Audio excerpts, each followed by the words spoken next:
Mon nom n'a plus d'importance. Ce qui compte, c'est ce que j'ai fait.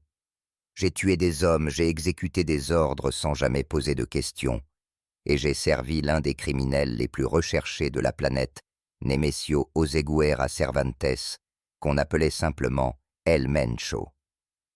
Pendant 5 ans, j'ai été soldat du cartel de Jalisco Nueva Génération. J'ai versé le sang de mes ennemis, parfois de mes propres camarades, et j'ai appris à transformer ma peur en arme. Si je parle aujourd'hui, ce n'est pas pour chercher le pardon. Je sais que mes mains sont couvertes de sang. Je parle parce que la vérité a toujours été cachée derrière les balles, les flammes et les mensonges. Et cette vérité, personne n'a encore osé la dire à voix haute. Tout a commencé dans les rues de Guadalajara, au moment où le CGNG n'était encore qu'une bête en formation, un monstre qui allait bientôt dévorer tout le Mexique. L'année 2012 marquait la fin de mon adolescence et le début de mon enfer. J'avais 17 ans perdu sans famille, sans toit, sans avenir. Je vivais sous les ponts, je volais pour manger, et je me croyais déjà mort à l'intérieur. C'est dans ce vide que le cartel est venu me chercher avec ses promesses empoisonnées, argent, respect, appartenance. On m'a tendu une main, mais c'était la main du diable. Je me souviens encore de la première fois qu'on m'a dit ces mots. « Tu n'as pas peur, ça se voit dans tes yeux. Le Seigneur a besoin d'hommes comme toi. » Ce soir-là, j'ai compris que ma vie basculait. J'ai accepté sans même réfléchir.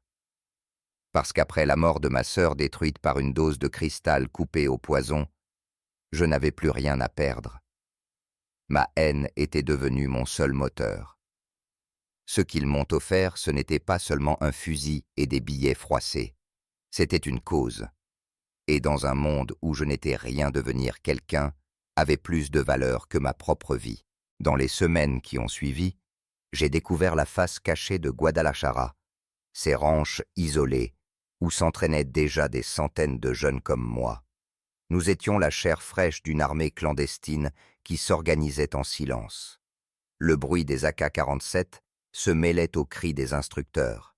Le cartel ne formait pas seulement des sicarios, il fabriquait des fantômes, des machines à tuer sans mémoire ni remords.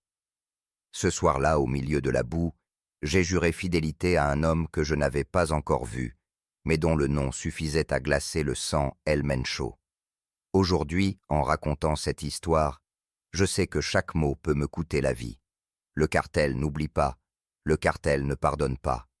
Mais si je dois tomber, je veux au moins laisser derrière moi ce témoignage, pour que vous compreniez ce qu'il en coûte de suivre ce chemin, pour que vous sachiez comment un enfant des rues est devenu soldat d'une organisation criminelle qui a défié l'État mexicain et fait trembler le monde. Ceci n'est pas une confession pour la justice. C'est un cri venu des entrailles, une vérité qu'on a voulu enterrer sous des cadavres. Je vais tout dire du recrutement jusqu'à la trahison des premiers tirs, jusqu'à la dernière fuite. Mais sachez une chose, rien de ce que vous allez entendre n'est inventé. C'est ma vie, ma malédiction. Et elle commence ici. Je suis né dans un foyer brisé, dans une maison où l'amour avait disparu bien avant que je puisse en comprendre le sens. Mon père buvait plus qu'il ne parlait, et ma mère n'avait que des silences pour combler les cris. Dans les rues de Guadalajara, la pauvreté n'était pas une exception, c'était la règle. Nous n'étions pas pauvres parce que nous avions échoué, nous étions pauvres parce que nous n'avions jamais eu la moindre chance. Dès mon enfance, j'ai appris à me défendre avec mes poings plutôt qu'avec mes mots. Et pourtant, au fond de moi, j'étais un enfant comme les autres qui rêvait de jouer au football, qui rêvait d'une vie où le danger ne se cachait pas à chaque coin de rue. Ma sœur aînée, elle représentait pour moi la seule lumière dans ce chaos. Elle me protégeait, me consolait, me racontait des histoires pour m'endormir quand les disputes éclataient entre nos parents. Mais cette lumière s'est éteinte bien trop tôt. Elle avait à peine 19 ans quand elle a succombé à une dose de cristal trafiqué. La police a classé l'affaire comme une surdose accidentelle. Pour moi, ce n'était pas un accident. C'était un meurtre silencieux, un assassinat signé par ceux qui distribuaient la mort dans les ruelles de Jalisco. Ce jour-là, j'ai perdu bien plus qu'une sœur. J'ai perdu ma confiance en la vie. J'avais 15 ans et la haine est devenue ma seule nourriture. La maison familiale s'est effondrée peu après. Mon père, rongé par l'alcool, m'a chassé. Il disait que je lui rappelais trop ma sœur disparue. Ma mère, incapable de s'opposer, m'a laissé partir sans un mot. Je me suis retrouvé seul, livré aux rues cruelles de Guadalajara. Dormir sous un pont, voler des fruits, sur un marché courir chaque nuit pour échapper aux flics ou aux bandes rivales, voilà ce qu'est devenu mon adolescence. Chaque jour ressemblait à une survie, chaque soir à une défaite. Dans ce décor, les rêves n'existaient plus. La seule réalité était la faim, la peur, et ce vide qui me dévorait de l'intérieur. J'avais 17 ans sans foyer, sans futur, quand j'ai croisé pour la première fois le regard de ceux qui allaient changer ma vie. Mais avant d'arriver à ce moment, il faut comprendre à quel point j'étais déjà un fantôme. Les enfants des rues ne grandissent pas, ils s'éteignent lentement. Nous étions des ombres qui vivaient de miettes, des silhouettes invisibles que la société préférait ignorer. La police nous traitait comme des rats, les passants détournèrent les yeux, et les seuls qui semblaient nous voir étaient les trafiquants. Pour eux, nous n'étions pas des déchets, nous étions des recrues en puissance. Je n'ai jamais eu d'enfance. Mon enfance a été volée par la misère et enterrée avec ma sœur. Je ne me souviens pas d'un anniversaire fêté, ni d'un cadeau reçu. Je ne me souviens que des pas pressés dans la nuit des sirènes qui hurlaient et du froid qui transperçait mes os sous les ponts. Quand on vit ainsi, la ligne entre le bien et le mal cesse d'exister. Le crime n'est plus une question de morale mais de survie. C'est ce terrain fragile, ce désert d'espérance qui a préparé ma chute. Car lorsqu'une main m'a tendu de l'argent, lorsqu'une voix m'a dit que je pouvais devenir quelqu'un, je n'ai pas vu le piège. J'ai seulement vu la première chance d'exister. Voilà mon passé, pas une histoire d'ambition, mais une histoire de vide. Pas une vocation criminelle, mais une destinée brisée qui m'a conduit vers l'enfer. Avant même de prendre une arme, avant même de connaître le nom d'El Mencho, j'étais déjà condamné. Ma vie n'attendait que l'étincelle pour s'embraser. Et cette étincelle, je l'ai trouvée en 2012 dans les yeux froids d'hommes qui roulaient en Suburban noir. C'était une fin d'après-midi étouffante de 2012 dans la colonia ferrocarril de Guadalajara. Les rues poussiéreuses semblaient avaler la lumière et je traînais sans but le ventre vide quand une Suburban noire s'est arrêtée à ma hauteur. 2 hommes en sont descendus. Ils n'avaient rien des narcos de film, avec leurs chaînes dorées et leurs rires vulgaires. Ceux-là ressemblaient à des militaires, cheveux courts, gestes précis, regards froids. L'un d'eux s'est avancé son ombre, me recouvrant comme une menace. « Tu veux continuer à crever dans la rue, ou tu veux devenir quelqu'un ?» Ces mots sont restés gravés dans ma mémoire comme une sentence. Il comptait des billets de 500 pesos entre ses doigts. L'argent claquait presque autant que sa voix. Pour moi, qui n'avait jamais possédé plus de quelques pièces rouillées, ces billets représentaient une fortune, une vie entière de survie. Mais ce n'était pas seulement l'argent. Ce qu'il me proposait, c'était une place, une famille, une identité. À 17 ans, après des années d'errance, c'était une tentation irrésistible. J'ai hésité un instant pensant à ma sœur, puis j'ai senti la rage monter. Si elle était morte à cause de ce poison, alors peut-être que je pouvais me venger de l'intérieur. Ou peut-être que je me racontais déjà des mensonges pour justifier ma décision. Ils m'ont ouvert la portière sans attendre ma réponse. J'ai monté les marches de cette Suburban comme on monte les marches d'un tribunal. Derrière la vitre teintée, la ville a disparu. Je quittais Guadalajara tel que je l'avais connu, ses trottoirs sales, ses nuits glacées, ses humiliations quotidiennes. Je ne savais pas encore que je pénétrais dans un monde où la mort serait la seule certitude. Mais au fond de moi, je sentais déjà que ce trajet n'avait pas de retour possible. On m'a conduit dans un ranch isolé en périphérie de Zapopan. Quand les portières se sont refermées derrière moi, J'ai découvert une centaine de garçons de mon âge, tous avec la même expression vide, les mêmes yeux perdus. Nous étions une armée de chiens errants, recueillis par le cartel. Là, pour la première fois, j'ai compris que ce n'était pas un hasard. Le CGNG ne recrutait pas seulement des hommes, il ramassait les débris d'une génération abandonnée. Et moi, j'étais un de ces débris. Un homme s'est présenté à nous sous le nom de le sergent. Ancien militaire, disait-on, devenu instructeur pour le cartel. Sa voix n'avait rien d'humain, elle ressemblait au bruit d'une lame qu'on aiguise. Ici, vous allez apprendre à tuer avant même d'apprendre à vivre. Ces mots ont gelé le silence de la cour. J'ai senti mes entrailles se contracter, mais je n'ai pas bougé. Si je reculais, je redevenais ce gamin des rues destiné à mourir de faim. Si j'avançais, je devenais soldat. J'ai choisi d'avancer. Cette nuit-là, l'entraînement a commencé. Rouler dans la boue, courir jusqu'à sentir mes poumons éclater, recevoir des coups pour chaque erreur. Je ne savais plus si j'étais encore vivant ou déjà mort. Mais au milieu des hurlements et de la douleur, une pensée s'est imposée. Je n'étais plus invisible. Quelqu'un avait prononcé mon nom, quelqu'un m'avait jugé digne. Pour un enfant oublié, c'était plus enivrant que l'argent ou la drogue. Le premier contact avec le monde souterrain ne fut pas un pacte signé, ni une cérémonie solennelle. Ce fut une offre brutale, une promesse glaciale qui s'enfonça en moi comme une lame. Ce soir-là, j'ai cessé d'être un adolescent errant. Je suis devenu une recrue.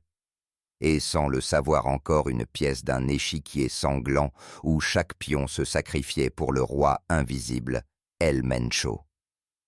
Le ranch où l'on m'avait conduit n'était pas un camp d'entraînement ordinaire. C'était une forge où l'on brisait les âmes pour les remodeler à l'image du cartel. Le sergent nous l'avait dit dès le premier jour. Ici, il n'y a que deux options, servir le seigneur Mencho ou mourir. Nous avons appris à vivre sous cette règle comme on apprend à respirer. L'air que nous inspirions était saturé de violence. Chaque matin commençait à 4h30. Le clairon n'existait pas, c'était les cris du sergent qui nous tiraient du sommeil.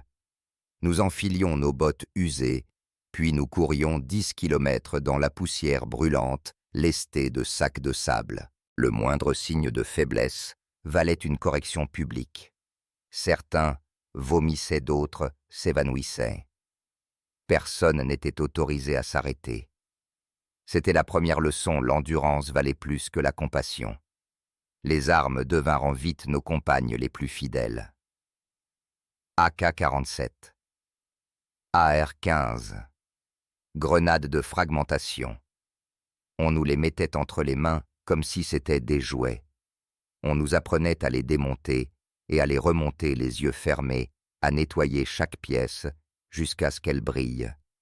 L'acier froid remplaçait les jouets que nous n'avions jamais eus enfants. Et dans ce métal, nous cherchions la certitude d'exister. Mais l'initiation ne se limitait pas aux exercices physiques. Elle pénétrait nos esprits. Le sergent nous répétait sans cesse « L'ennemi peut être ton voisin, ton cousin, ton meilleur ami. S'il trahit le Seigneur, il est de la viande morte. S'il désobéit, il est de la viande morte. Et s'il pense pouvoir partir, il est déjà un cadavre. » Chaque mot était accompagné d'images insoutenables, des photos de têtes décapitées, des corps suspendus à des ponts. C'était leur façon de nous vacciner contre la peur. À force de voir l'horreur, nous devions apprendre à ne plus rien ressentir. La véritable épreuve arriva 2 mois plus tard. 3 jeunes avaient tenté de fuir le camp. Ils furent ramenés de force, les mains liées, les yeux emplis d'une terreur qui me transperçait encore. Le sergent nous rassembla tous dans la cour. Il tendit un pistolet à l'un des plus récents, un garçon de 16 ans, qui tremblait comme une feuille. « Si tu ne les tues pas, c'est toi et ta famille qui mourrez. » La scène dura quelques secondes, mais elle marqua la fin de notre innocence.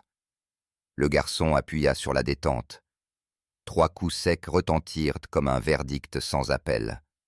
Les corps tombèrent et avec eux tomba notre dernière illusion de choix.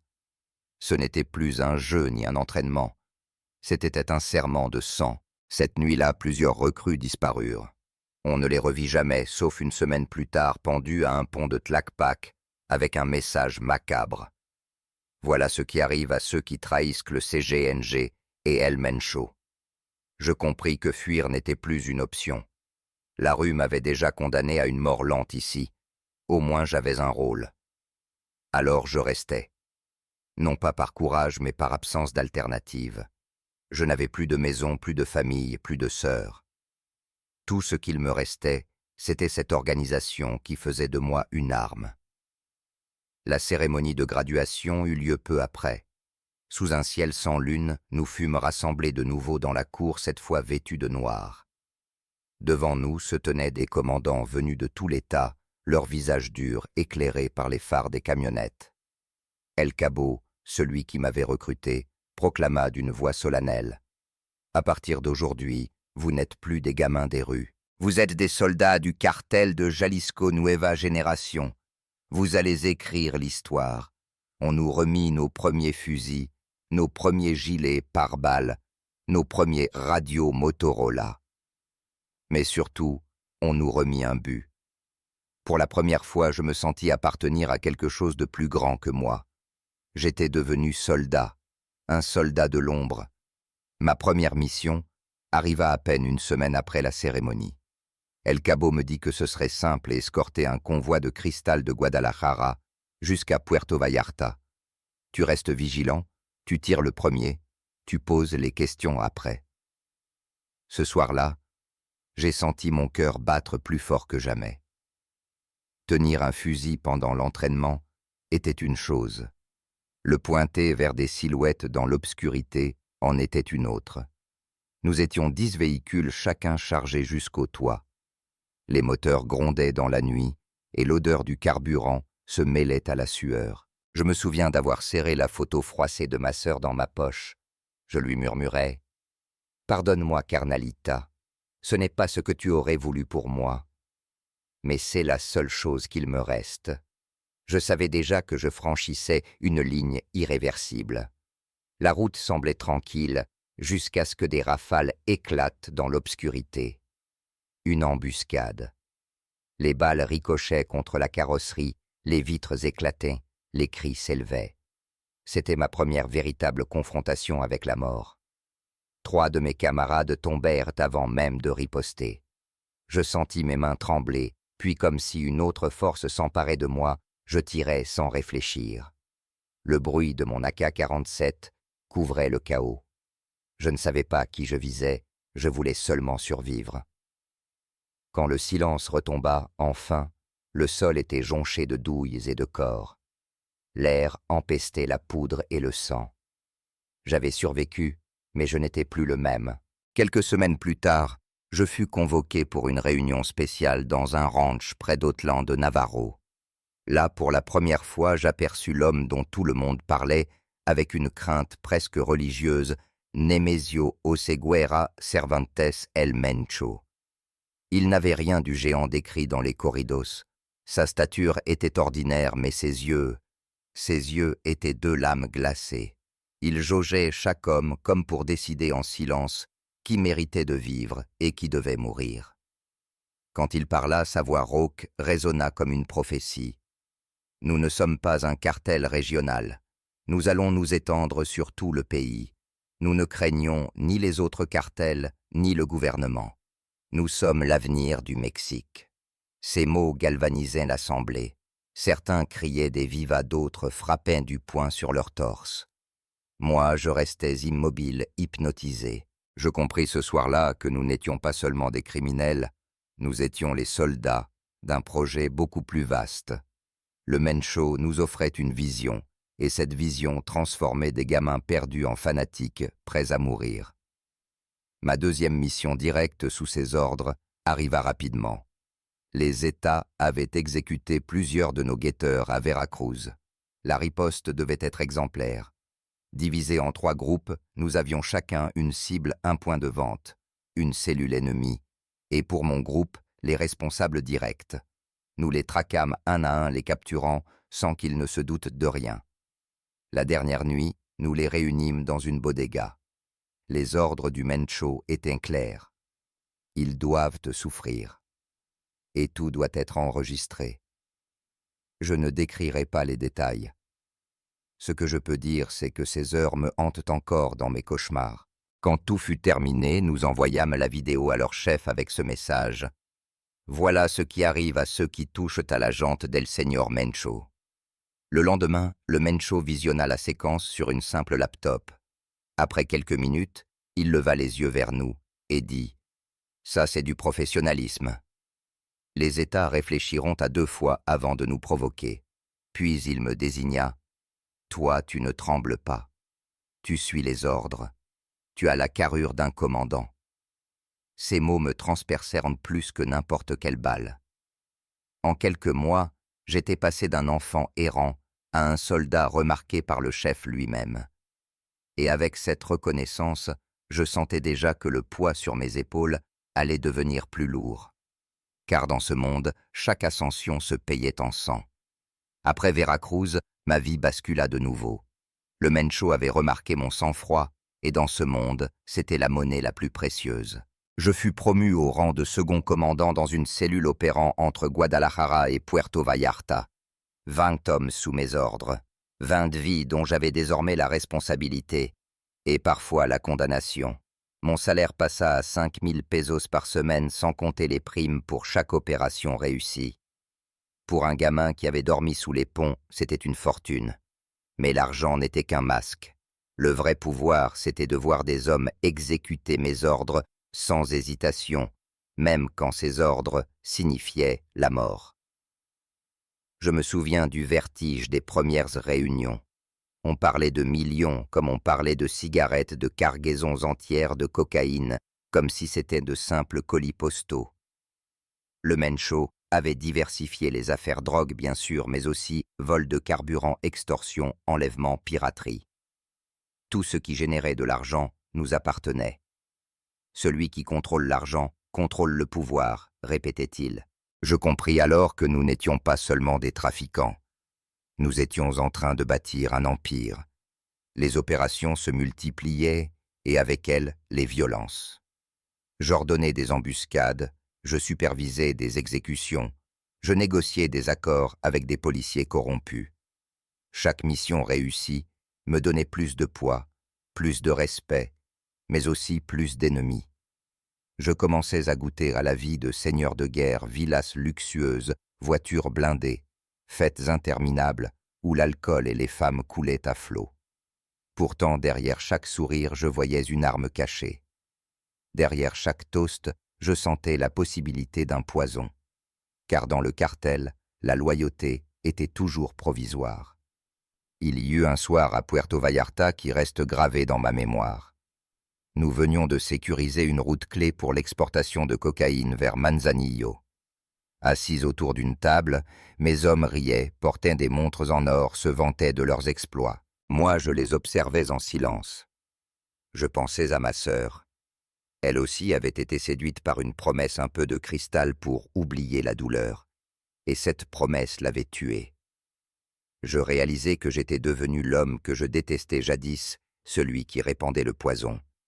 Mais il était trop tard pour reculer. Dans cet univers, on ne démissionne pas. On vit ou on meurt. L'année 2014 marqua l'apogée de cette ascension. Ma cellule comptait désormais 50 hommes. Nous contrôlions la route Guadalajara-Manzanillo, une artère vitale pour le cartel. Chaque cargaison qui passait sous ma surveillance rapportait des millions. J'étais respecté, craint, envié. Mais le pouvoir est un poison plus subtil que la drogue. Il s'infiltre dans vos veines et transforme votre perception du monde. Je me surpris à me sentir invincible, à croire que rien ne pouvait m'atteindre. Et c'est exactement à ce moment-là que les fissures commencèrent à apparaître. En décembre 2014, le Mencho réunit ses commandants dans un hôtel discret de Puerto Vallarta.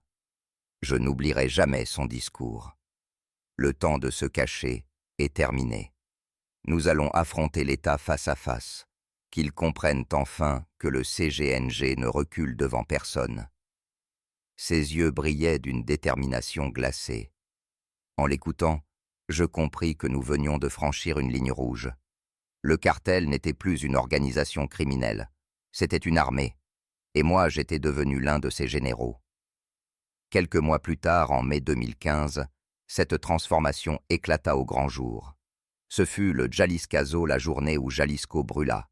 300 sicarios des routes bloquées des installations gouvernementales attaquaient, un hélicoptère de l'armée abattu. Ce jour-là, nous ne nous cachions plus. Nous proclamions au monde entier que nous étions en guerre. Une guerre contre l'État mexicain lui-même. Et dans cette guerre, je n'étais plus un simple soldat. J'étais un rouage essentiel de la machine de mort. Un rouage qui à chaque tour se couvrait de plus en plus de sang. Vivre à l'intérieur du CGNG, ce n'était pas seulement participer à des opérations sanglantes. C'était accepter un quotidien réglé par des lois invisibles mais implacables. La règle d'or était la loyauté absolue envers El Mencho. Pas une loyauté de façade, mais une loyauté testée chaque jour par la peur. Celui qui doutait, celui qui parlait trop, celui qui osait questionner un ordre disparaissait. On retrouvait parfois son corps mutilé au bord d'une route, parfois rien du tout. Le message restait le même. Ici, on ne trahit pas. Ici, on obéit. À l'extérieur, nous paraissions invincibles. Villas luxueuses, à Puerto Vallarta, fêtes démesurées, où l'alcool coulait comme des rivières. Les musiciens jouaient jusqu'à l'aube, les femmes riaient, les piscines débordaient de champagne. Mais sous les éclats de rire se cachait un silence de plomb. Chaque regard était un soupçon, chaque sourire une menace. Les armes n'étaient jamais posées même au milieu des danses et des chants. J'ai vu des hommes trinquer ensemble, puis s'entretuer quelques jours plus tard. Dans le cartel, l'amitié n'était qu'une trêve temporaire. Il y avait aussi la peur des nettoyages. Périodiquement, le Mencho envoyait ses commandants tester la fidélité des troupes. On nous convoquait sans explication, on alignait les recrues et on annonçait. Certains d'entre vous ont parlé. Aujourd'hui, nous allons découvrir qui. Personne ne bougeait. Mais tôt ou tard, quelqu'un tombait. Un cri, une balle, parfois une exécution publique pour l'exemple. Ces nuits-là, je ne dormais pas. J'entendais encore les échos dans mes rêves, et je savais qu'un jour ce serait peut-être mon tour. Pourtant, malgré cette terreur, beaucoup restaient, parce que le cartel donnait ce que personne d'autre n'offrait: argent, statut, reconnaissance. Dans les quartiers pauvres de Guadalajara, être sicario du CGNG signifiait que l'on te respectait. Les commerçants t'adressaient la parole avec crainte, les filles te regardaient avec admiration, la police détournait les yeux. Nous étions des fantômes armés, mais des fantômes respectés. Et pour un enfant qui avait grandi dans l'ombre, cette lumière était irrésistible, même si elle brûlait. Au sein de ma propre cellule, la hiérarchie était claire. Mes hommes m'appelaient Njéfé et suivaient mes ordres sans discuter. Mais je savais que la fidélité n'était jamais acquise. J'avais vu trop de seconds poignarder leur chef pour prendre sa place. Alors je cultivais la peur autant que le respect. Je montrais que je pouvais être généreux, mais aussi impitoyable. Je riais avec eux le soir, mais je n'hésitais pas à punir au moindre signe de faiblesse. Dans ce monde, l'autorité se construisait sur la violence, pas sur la confiance. Il y avait tout de même des liens réels, rares, fragiles. L'un d'eux s'appelait El Checo. Mon bras droit, mon ami, presque un frère. Nous partagions la même rage et les mêmes cicatrices. Avec lui, je pouvais baisser la garde, parler de choses simples, comme si nous n'étions pas déjà condamnés. Mais même cette amitié était teintée d'ombre. Nous savions que si un jour l'un de nous trahissait l'autre, devrait exécuter la sentence. C'était la loi non écrite du cartel, personne n'est au-dessus de l'organisation. Et puis il y avait l'omniprésence d'El Mencho. Même absent, il dominait nos vies. Son nom suffisait à faire taire une pièce entière. Ses ordres circulaient comme des commandements sacrés. Certains le vénéraient comme un prophète, d'autres le craignaient comme le diable. Moi, je le voyais comme les deux à la fois. Il m'avait sorti de la rue, m'avait donné une armée et un rôle. Mais il m'avait aussi enfermé dans une cage invisible, une prison où les barreaux étaient faits de sang et de silence. Vivre à l'intérieur du CGNG, c'était goûter au luxe et à la terreur dans la même respiration. C'était sentir la musique couvrir les cris, l'or recouvrir les cadavres.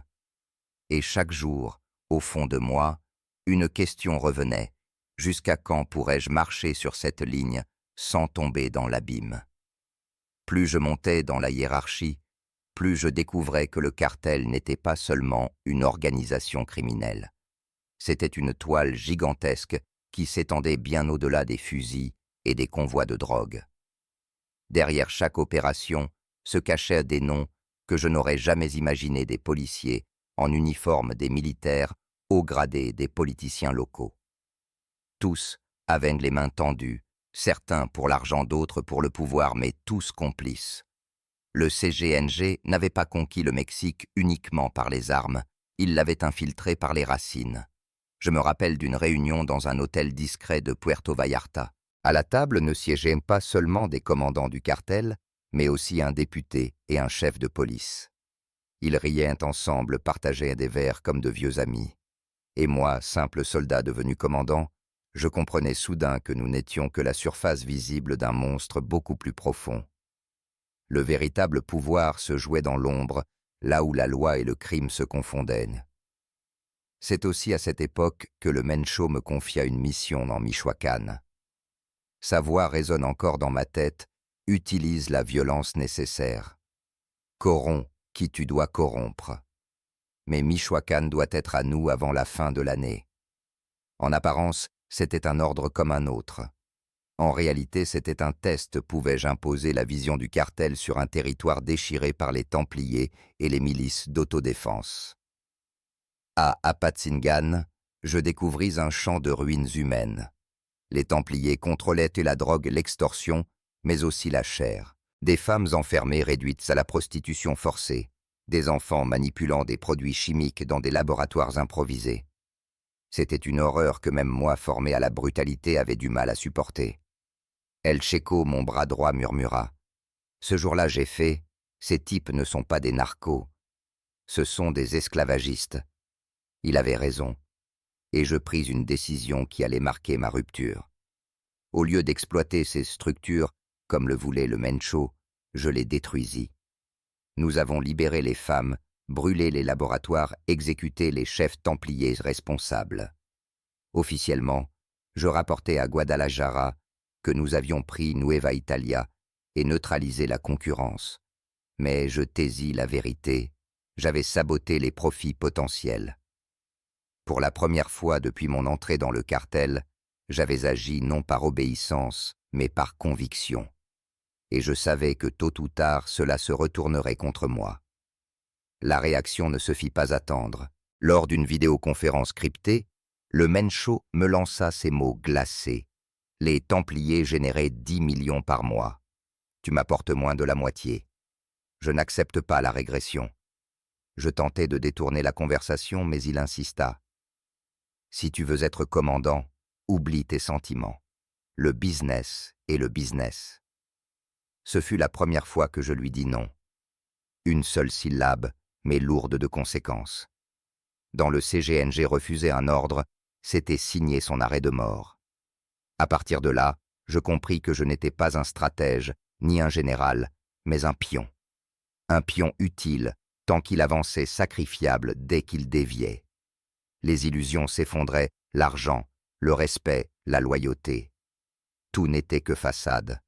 Le véritable complot se tramait dans les coulisses entre les élites politiques et les chefs de l'organisation. Nous étions les soldats d'une guerre dont nous ne comprenions pas toutes les règles. Et moi, je venais de commettre la pire des erreurs, croire que j'avais encore le choix. C'est dans ce silence pesant, après cette confrontation, que la graine de la trahison commença à germer en moi. Non pas par ambition, mais par instinct de survie. car je savais qu'un jour, El Mencho me demanderait de franchir une ligne que je ne pourrais plus tolérer. Et ce jour-là, il me faudrait choisir, obéir ou mourir. La chute commença par un murmure. Dans le cartel, les rumeurs valent plus que les balles, elles tuent plus lentement, mais elles tuent à coup sûr. Quelqu'un avait parlé. Quelqu'un avait dit que je commençais à douter, que mes décisions en Michoacán n'étaient pas dictées par le profit, mais par des scrupules. Le poison se répandit vite. Et bientôt, El Mencho lui-même me convoqua. C'était le 15 août 2017. On m'ordonna de me rendre à un ranch près d'Aguililla, accompagné seulement de mes hommes les plus proches. Une réunion sur l'expansion vers Guerrero disait le message. El Checo, mon bras droit, flairait le piège. J'ai fait, ça ne sent pas bon. Pourquoi seulement nous? Pourquoi armer comme pour une bataille si ce n'est qu'une réunion? Mais reculer aurait confirmé les soupçons. Alors j'y allais, sachant que j'entrais peut-être dans ma propre tombe. La nuit tombait quand nous arrivâmes. Plus de 50 sicarios nous attendaient, fusils pointés. L'air était chargé de tension comme avant un orage. Puis la porte s'ouvrit et El Mencho sortit entouré de 3 commandants. Ses yeux ne reflétaient plus ni respect ni confiance. Seulement la certitude d'un prédateur qui a flairé une proie. « Tu sais pourquoi tu es ici ?» me demanda-t-il, la voix glaciale. Je tentais de feindre l'ignorance, non, j'ai fait. Je pensais que nous allions parler de Guerrero. Il sortit alors une arme plaquée, or la fit tourner dans sa main et cracha « Ne me prends pas pour un imbécile. Je sais tout. Les gringos, les enregistrements, ton plan pour me livrer. Le monde s'effondra sous mes pieds. Le Flaco, l'un de mes lieutenants, m'avait trahi. Il avait tout révélé, mes contacts avec la DEA, les preuves que je collectais, mes intentions de fuite. Il n'y avait plus d'issue. El Mencho pointa son arme vers 3 jeunes qu'on fit descendre d'un pick-up, les mains liées, les bouches bâillonnées. C'étaient mes propres sicarios, ceux qui m'avaient suivi depuis Jalisco. « Montre-moi ta loyauté, tue-les toi-même. » Ces mots frappèrent comme une gifle. Devant moi, ces garçons que j'avais formés et qui avaient cru en moi. Derrière moi, la certitude d'une mort immédiate. Je répondis, « Si tu dois me tuer, tue-moi. » Mais eux n'ont fait qu'obéir. C'était ma condamnation. Le Mencho sourit un sourire cruel qui ne contenait aucune joie.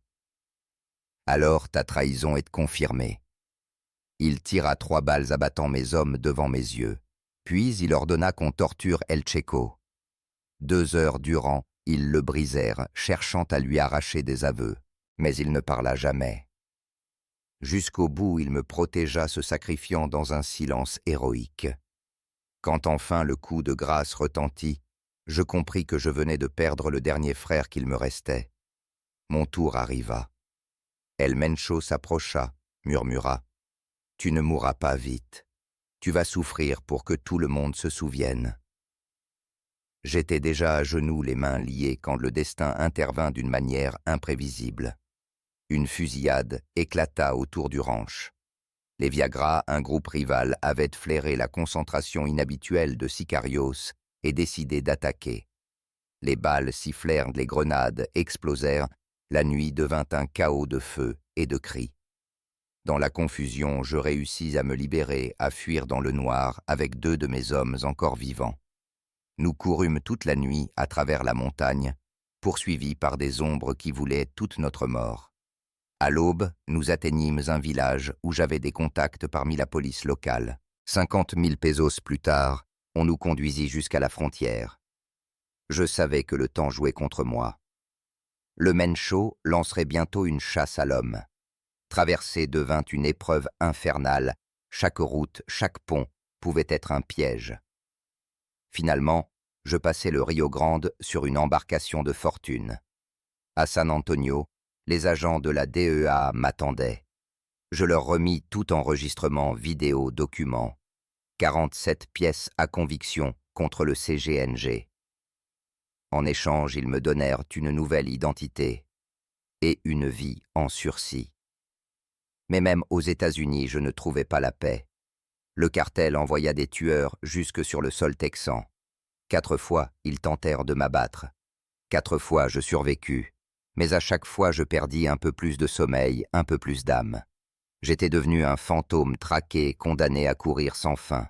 Mon effondrement n'avait pas été une explosion soudaine, mais une lente agonie, une chute sans fond. 7 années ont passé depuis ma fuite.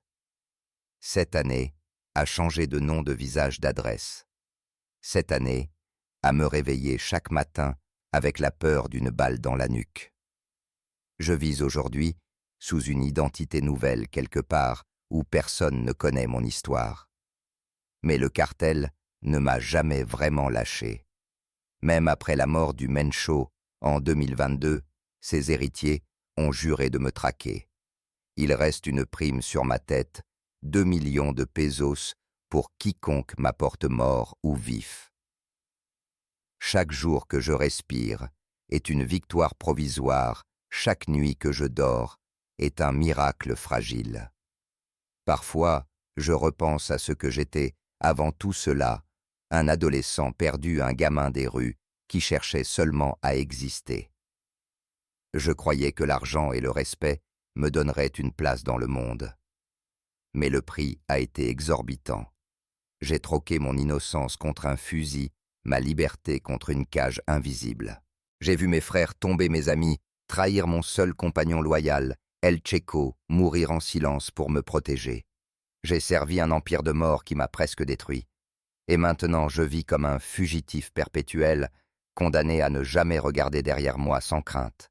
Ce témoignage n'est pas une tentative de rédemption. Je ne cherche pas à être pardonné. Je sais que mes mains sont tachées de sang qui ne disparaîtra jamais. Mais si je parle, c'est pour que les autres comprennent. Pour que les jeunes qui aujourd'hui encore errent dans les rues de Guadalajara, de Michoacán, de Colima, sachent à quoi les promesses du cartel les mènent réellement. L'argent, il disparaît. Le respect, il s'efface.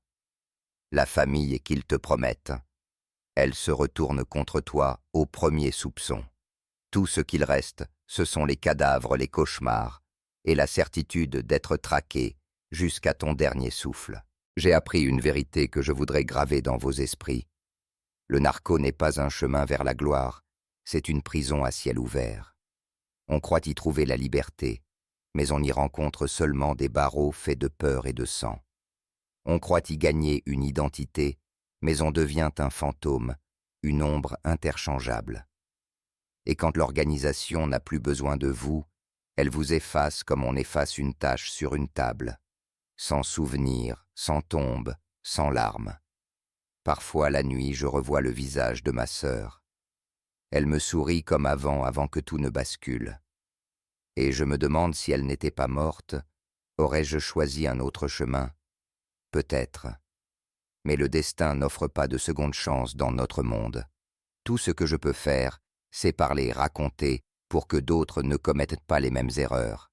Car le cartel continue de recruter, de séduire, de tendre ses filets à ceux qui n'ont plus rien. Chaque jour, un autre gamin monte dans une suburbane noire et croit trouver un avenir. Mais ce qu'il trouve, c'est sa condamnation. Je n'ai pas de morale à donner, seulement une vérité nue.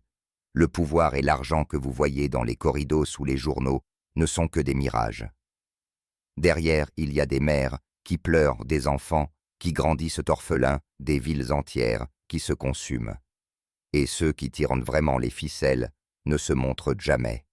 Les vrais patrons ne sont pas ceux dont les noms circulent dans les chansons ou les gros titres. Les vrais patrons sont invisibles et ils continueront de l'être. Voilà ma confession. Pas un acte de courage, mais un acte de lucidité. J'ai été soldat du CGNG, j'ai servi El Mencho, j'ai tué et j'ai fui. Aujourd'hui, il ne me reste que mes mots pour témoigner. Si un jour ils me retrouvent, au moins la vérité aura survécu à ma mort. Et vous saurez, vous qui écoutez ces paroles, que derrière chaque empire de sang, derrière chaque roi de la terreur, il y a une vérité plus froide encore. Les vrais patrons ne se montrent jamais.